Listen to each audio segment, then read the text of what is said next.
പിതാവിൻ്റെയും പുത്രൻ്റെയും പരിശുദ്ധാത്മാവിൻ്റെയും നാമത്തിൽ ആമേൻ. എൻ്റെ പ്രിയപ്പെട്ടവരെ, ഇന്ന് ജൂൺ 8 തിങ്കളാഴ്ച. അമ്മേ പരിശുദ്ധ അമ്മേ, അമ്മേ പരിശുദ്ധമേ, ദൈവമാതാവേ, കൃപാസനത്തിലൂടെ ഞങ്ങൾക്കും ഞങ്ങളുടെ ദേശത്തിനും അമ്മ മധ്യസ്ഥം തേടി തന്ന എല്ലാ അനുഗ്രഹങ്ങൾക്കും കൃപകൾക്കും ഞങ്ങളിപ്പോൾ ഹൃദയം നിറഞ്ഞ നന്ദി പറയുന്നു. അമ്മേ പരിശുദ്ധമേ, ദൈവമാതാവേ, 2004 ഡിസംബർ 7 ഉച്ചകഴിഞ്ഞ് 2:30 കൃപാസനത്തിൽ സംഭവിച്ച അമ്മയുടെ പ്രത്യക്ഷപ്പെടലിനെ കുറിച്ച് തിരുസഭയ്ക്ക് സമർപ്പിച്ചിരിക്കുന്ന പഠനരേഖകളുടെ മേൽ സഭാത്മകമായ പഠനം ആരംഭിക്കുവാൻ ഞങ്ങൾ പ്രാർത്ഥിക്കുന്നു. അമ്മേ പരിശുദ്ധമേ, ഭൂസ്വർലോകങ്ങളുടെ രാജ്ഞിയായ അങ്ങേയ്ക്ക് ഭൗമസംരക്ഷണത്തിനായി പ്രപഞ്ചപ്രകൃതിയെ തന്നെ തിരുസഭ പ്രതിഷ്ഠിക്കുവാൻ ഈ പ്രത്യക്ഷീകരണം വഴി ഇടയാക്കണമേ. പരിശുദ്ധമേ, ജപമാല മാതാവേ, സകല കൃപാസനം പ്രാർത്ഥനയോടും ചേർത്ത് ഞങ്ങളിപ്പോൾ പ്രാർത്ഥിക്കുന്ന ഈ കുടുംബത്തിന്റെ പ്രത്യേക നിയോഗം പറ മക്കളെ.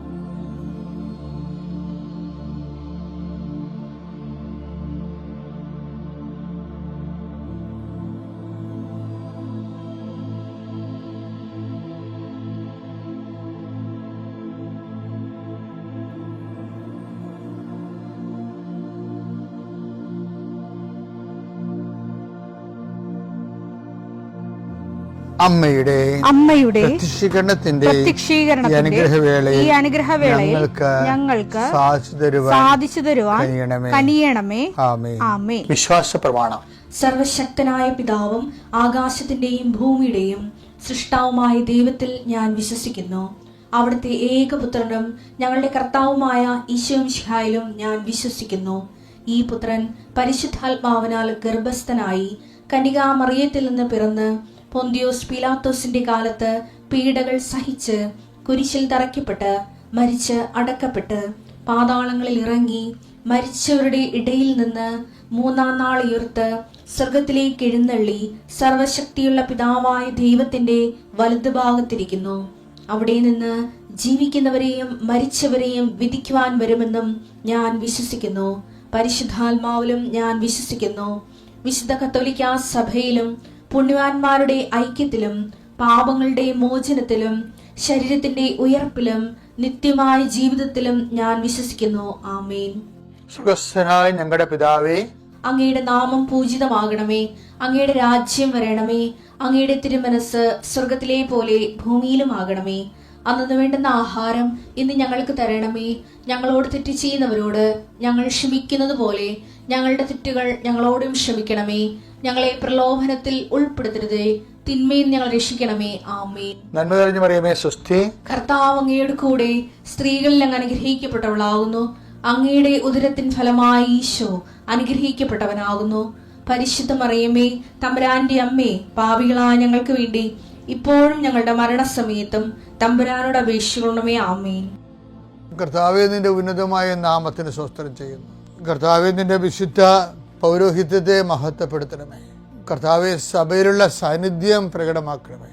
40 വർഷം ഞാൻ അർപ്പിച്ച കൃപാനയുടെ യോഗ്യതയാൽ കൃപാസനത്താറെ ജീവനോടെ പ്രത്യക്ഷപ്പെട്ട പരിശുദ്ധ അമ്മയുടെ മാധ്യസ്ഥത്തിലെ അങ്ങനെ മക്കളെ ഞാൻ ആശീർവദിച്ച് പ്രാർത്ഥിക്കുന്ന കർത്താവെ, അവിടെ ഇന്നത്തെ യാത്ര നീ ആശീർവദിക്കണമേ. വലിയ മഴയും കോളും കാറ്റും വാഹനങ്ങൾ ദൗർലഭ്യതയും പലതരത്തിലുള്ള തിരക്കുകളും, കുഞ്ഞുങ്ങൾ അഡ്മിഷന് വേണ്ടി പോകുന്നവരുണ്ട്, പുതിയ സ്കൂളിലേക്ക് പോകുന്ന പിഞ്ചു കുഞ്ഞുങ്ങളുണ്ട്, അവരെ കൊണ്ട് ആക്കുന്ന അമ്മമാരുണ്ട്.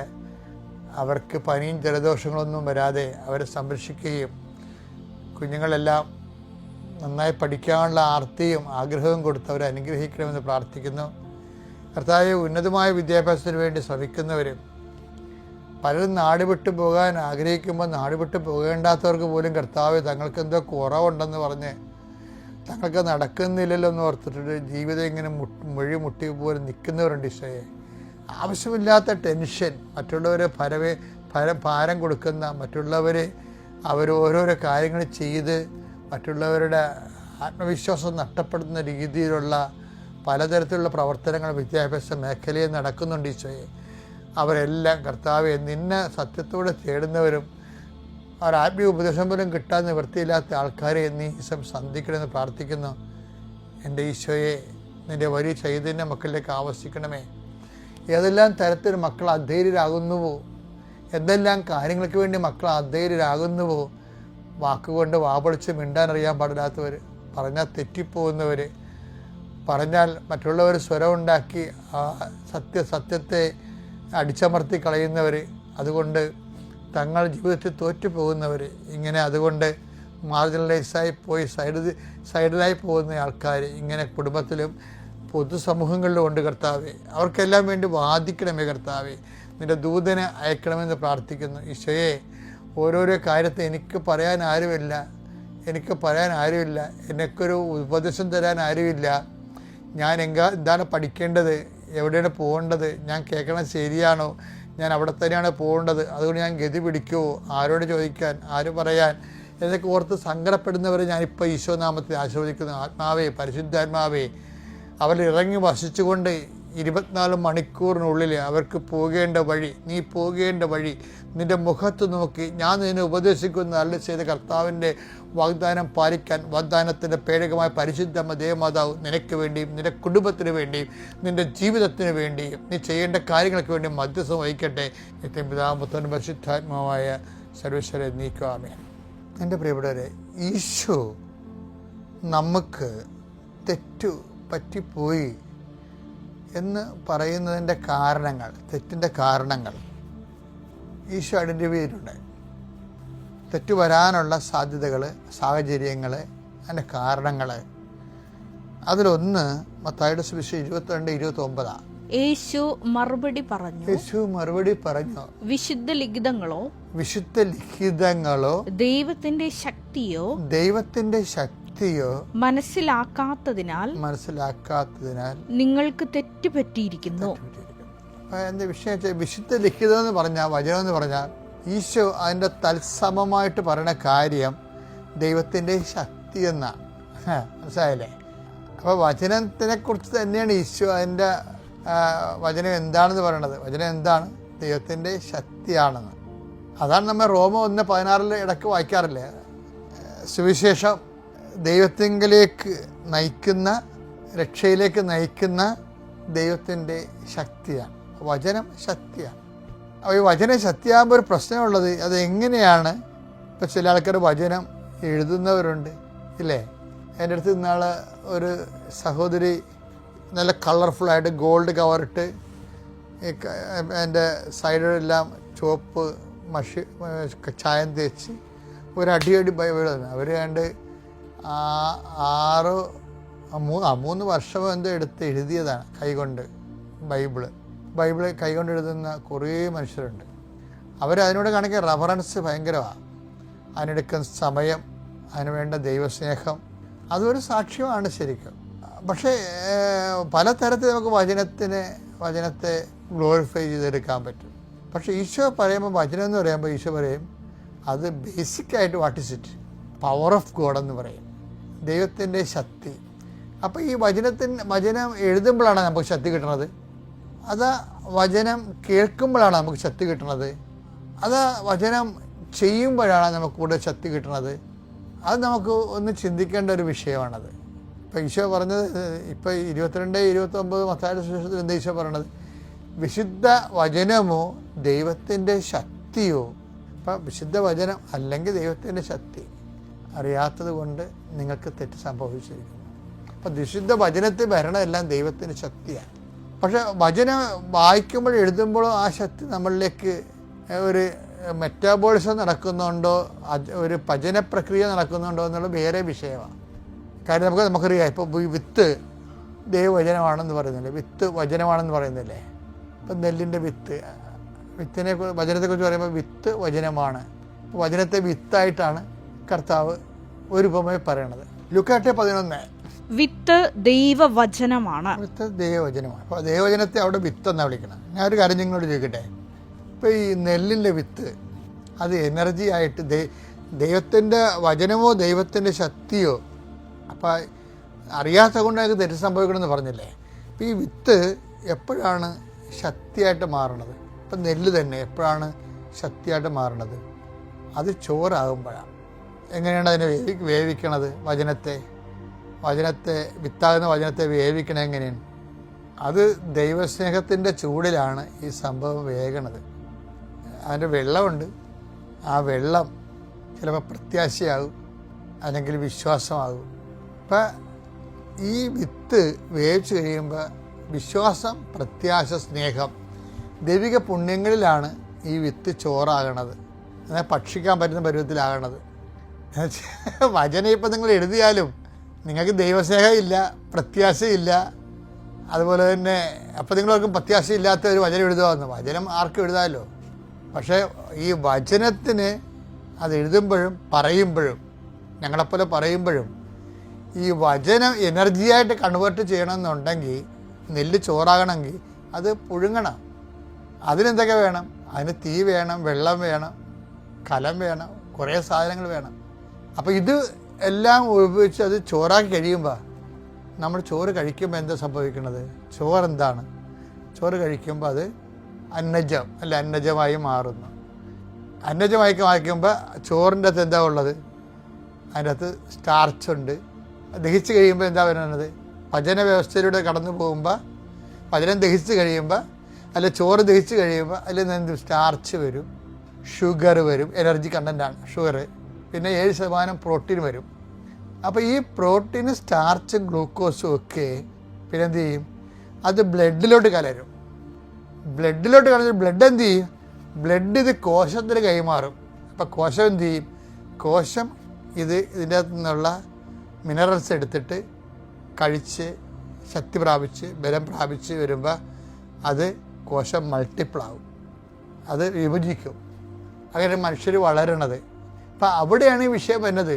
ഇപ്പം ദൈവവചനത്തെയോ ദൈവത്തിൻ്റെ ശക്തിയെക്കുറിച്ച് അറിയണമെന്ന് പറയുമ്പോൾ ഈ വചനം ദഹിച്ചാൽ മാത്രമേ ഇത് പവറായിട്ട് വരത്തുള്ളൂ. അത് ഭയങ്കര സീരിയസാണ്. ഇപ്പം ആ വചനം ദഹിക്കുമ്പോൾ എന്ത് വരും? ദഹിക്കുമ്പോൾ നമ്മൾ ക്യാപ്ചർ ചെയ്തു.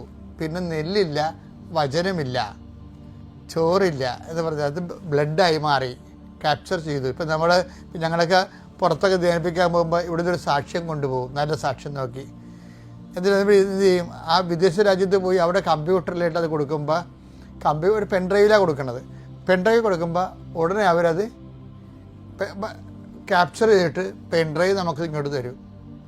ആ ക്യാപ്ചറിങ്, ഈ വചനം ക്യാപ്ചർ ചെയ്യണതാണ് എനർജി ആയിട്ട് മാറണത്. ഇത് അപ്പം ഞാൻ ചോദിക്കും, ഇപ്പം നിങ്ങൾ ചെറിയ ഉദാഹരണം പറയാം. നിങ്ങളൊരു മുറി അടിച്ചുകൊണ്ടിരിക്കുകയാണ്. അപ്പോൾ അനിയത്തി അല്ലെങ്കിൽ ചേച്ചി ട്യൂഷന് പോയിരിക്കുക. അപ്പോൾ അമ്മ പറയും, മുറിയൊക്കെ അടിച്ചിട്ട് മക്കളെ. അപ്പം പിന്നെ ആകുമ്പോൾ മുറിയൊക്കെ സന്ധ്യപ്രാർത്ഥന സമയമായെന്നൊക്കെ പറയുമ്പോൾ ഉടനെ അനിയത്തി പോയിട്ട് ഒരു മുറി അടിക്കും. അടിച്ചിട്ട് അവരവിടെ പോകും, അവളൊന്ന് പ്രാർത്ഥനയ്ക്ക് ഇരിക്കും.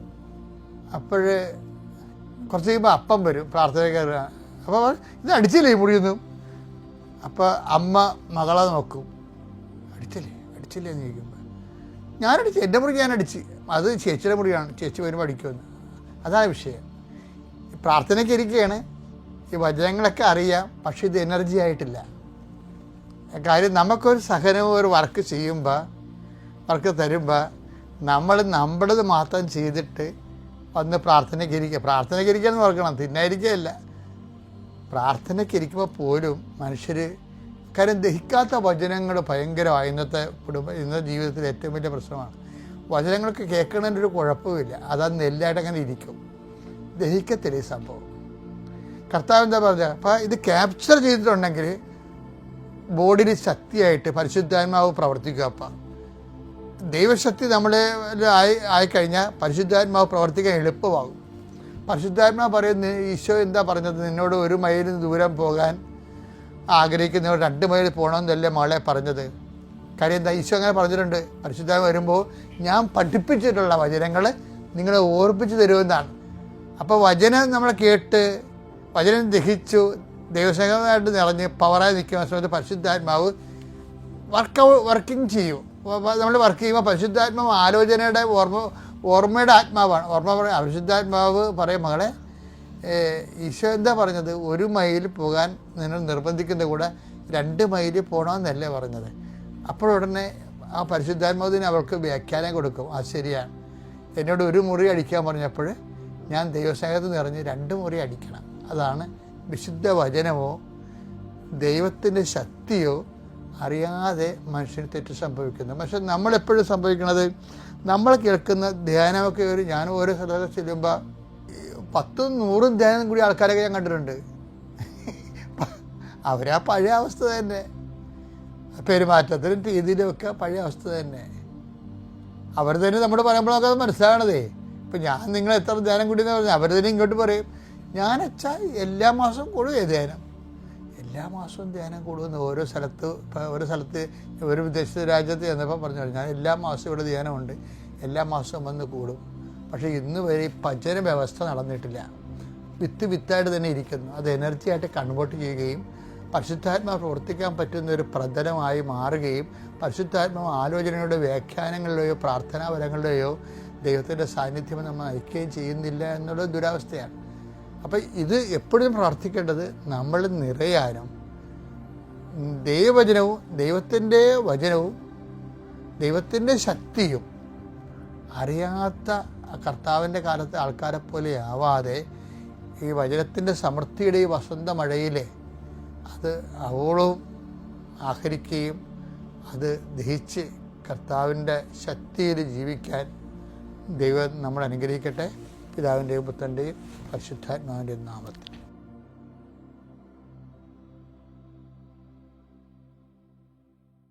അത്യപൂർവ ദൈവാനുഭവങ്ങൾ ഇനി നിങ്ങൾക്കും സ്വന്തം. ഈ യൂട്യൂബ് ചാനൽ ഇതുവരെ സബ്സ്ക്രൈബ് ചെയ്തിട്ടില്ലെങ്കിൽ ഇപ്പോൾ തന്നെ സബ്സ്ക്രൈബ് ചെയ്യുക. ഈ വീഡിയോ ഇപ്പോൾ തന്നെ നിങ്ങളുടെ സുഹൃത്തുക്കൾക്ക് ഷെയർ ചെയ്തുകൊണ്ട് കർത്താവിന്റെ പ്രേക്ഷിതരാകുക.